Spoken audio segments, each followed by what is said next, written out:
This is WriteDownEuclid.com. This is Chris Manning alongside editor Zach Colsa here with Scripps professor Molly Yanity.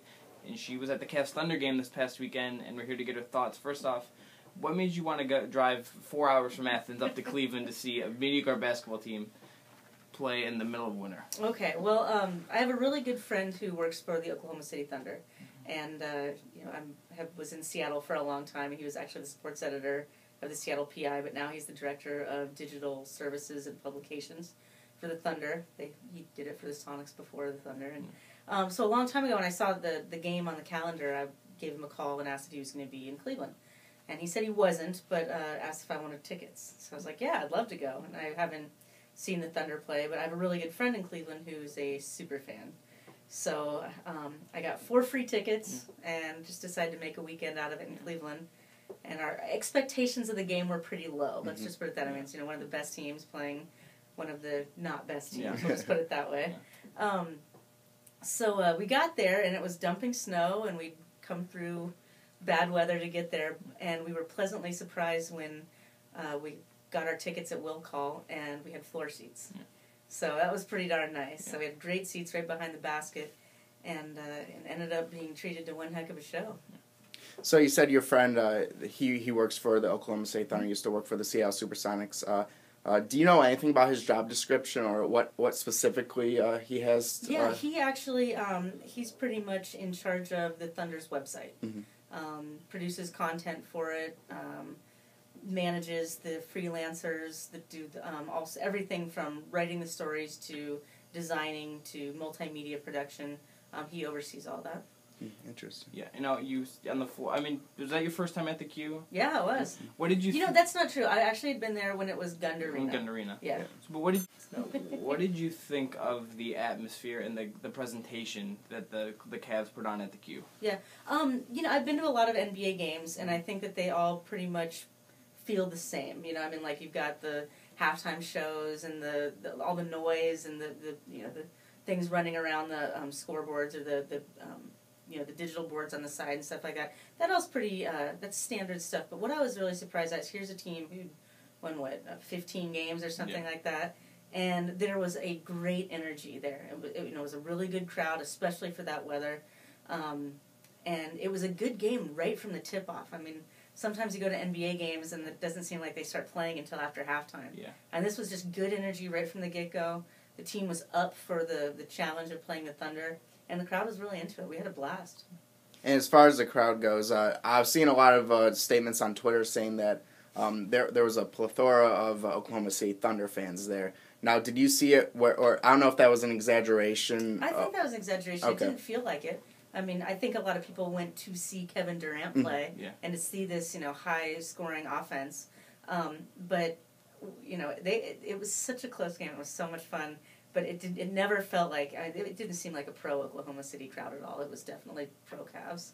Now, obviously, Kyrie, those last 3 minutes, they were his, 13 of 15 points to end the game.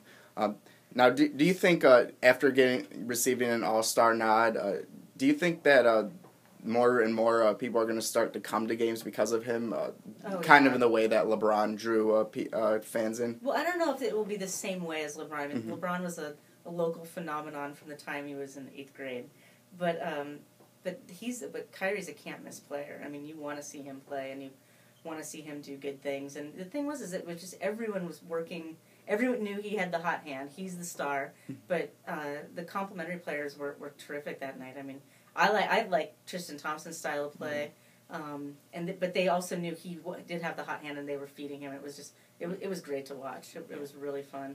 And, the week before when he went off against the Celtics, I was really excited to see him. That was the first time I'd seen him play in person. But I'd watched that Celtics game, so I was super excited, and he performed. Yeah, you mentioned Tristan Thompson. What do you specifically like about his game? Because I'm a fan as well. I think he's improved a lot this season, especially with Anderson Varejao out. Yeah, he's he's a big, strong physical presence, but he still has grace, and that's what I like about it. You see some of the bigger guys, the real bangers, and he has that physical presence, but he still has that athleticism and grace about him that makes him fun to watch play. Now, with Andy out, a lot of people have been saying that energy has been lacking on the team. But with the trade they did with the Memphis Grizzlies, bringing in Mo Spates, I really think what I saw a lot since he's been here for 5 games, I've seen him getting the crowd pumped up and looking to the crowd. Did you notice anything like that?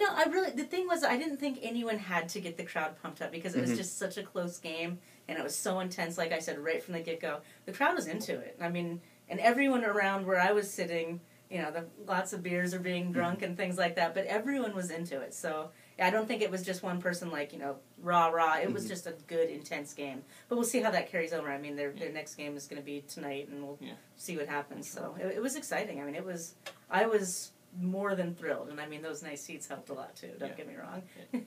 Obviously for the Cavs, game-wise, that was a game where they played, as well as they're ever going to play. But just based on the players they have in the team and what you saw, what do you like about the build-up of that team, especially besides Kyrie, obviously? I have really liked Byron Scott for a long time.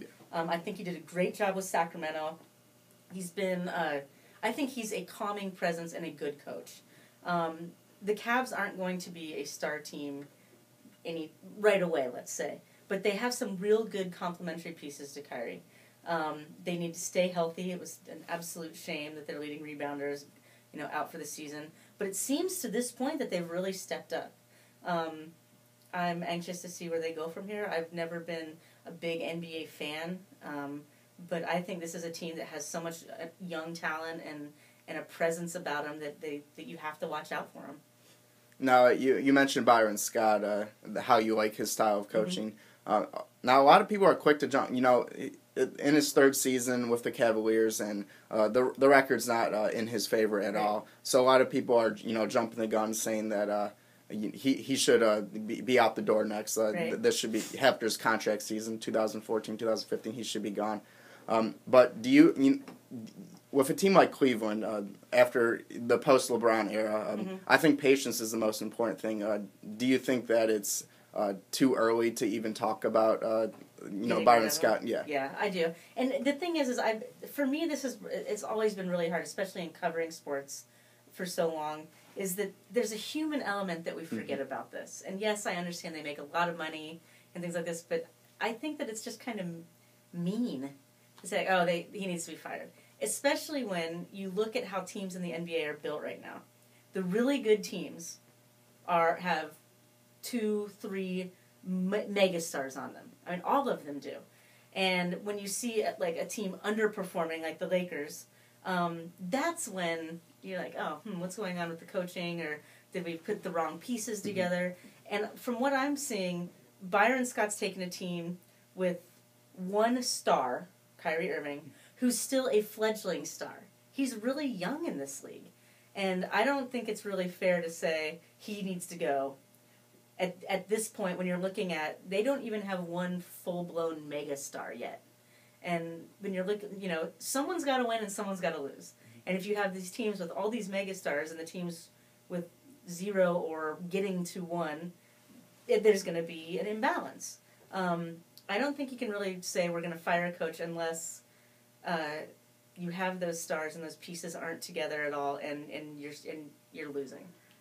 But I mean, I realize the business, but from my perspective, when I covered sports, I didn't like to see that, and it's hard to report on, and it's just fans are fickle though. Yeah. Does your gut tell you though that Kyrie can go from being the next up to being a true, how, I mean, for sure. But is one star enough in the NBA now? No. But off that, there already are rumors floating around about the summer of 2014 with LeBron and how he probably isn't going to stay. I personally don't think he's going to stay in Miami, but there was speculation yesterday that the only 2 teams that are going to have adequate cap room to give him a big deal would be Cleveland and the Lakers. Yeah. Do you ever foresee a possible day where LeBron emigrates back to? Anything can happen, but with how LeBron left and what the ownership, there was a big schism between LeBron and the owner when this happened. I don't see him. I don't see him coming back. I don't think he, the jerseys being burned and stuff like that. Would you want to come back? No. Probably not. I mean, maybe something, there could be nostalgia and he wants to come home, or something going on with his family that we are unaware of that could happen, or something like that. But I don't see that happening. I think that'd be a stretch. Now, playing off of something that Chris said or mentioned earlier, now the Cavaliers are marketing their I would say they're marketing their team pretty well. Were you there? Did you see the intro to the when they had the okay? So they're using a local rap artist right. as a figure. They use a lot of pyrotechnics right. and the team with 2 mascots. So there's always yeah. so much going on. Do you feel your first time there? Did it feel like a production?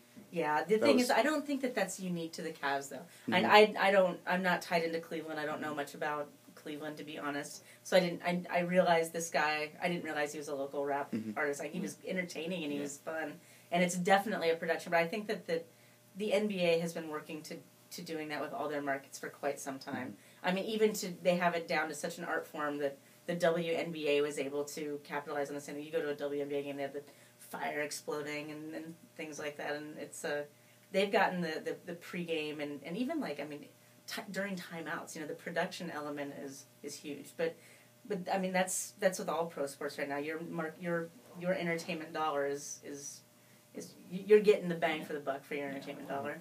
And I think we'll end on this note. Gut feeling for the whole NBA. Who's your finals pick right now? And who do you take to win? Oh man. Just gut feeling. I think that Oklahoma City and Miami, I don't see what's been taken away from them so much. And Oklahoma City obviously they've shown some weaknesses, but I think Cleveland just beat them in that game. I think that those are 2 you have to watch. Denver's kind of come out of nowhere. They look good. Cavs play them this Saturday. That should be a good game. But Miami just looks strong. And rebounding. They've 30th in the league in rebounding, though. Yeah. Which is and that also could mean they don't miss very much, too. Yeah, and the thing was, Zach and I talked about this, Derrick Rose is going to come back with the Bulls. And if he's healthy and he has an Adrian Peterson-esque return, the Bulls are already really good rebounding from Taj Gibson, Carlos Boozer. Would you see Chicago maybe as a threat to the Heat? They could be, for sure. I mean, if Rose comes back strong, which he should. I mean, it used to be ACLs would kill a career, and now it's like, whatever. It's like the Tommy John thing. Right. So, I see the Bulls in there, but Miami's just, they're hard to miss right now, so. Okay, thank you.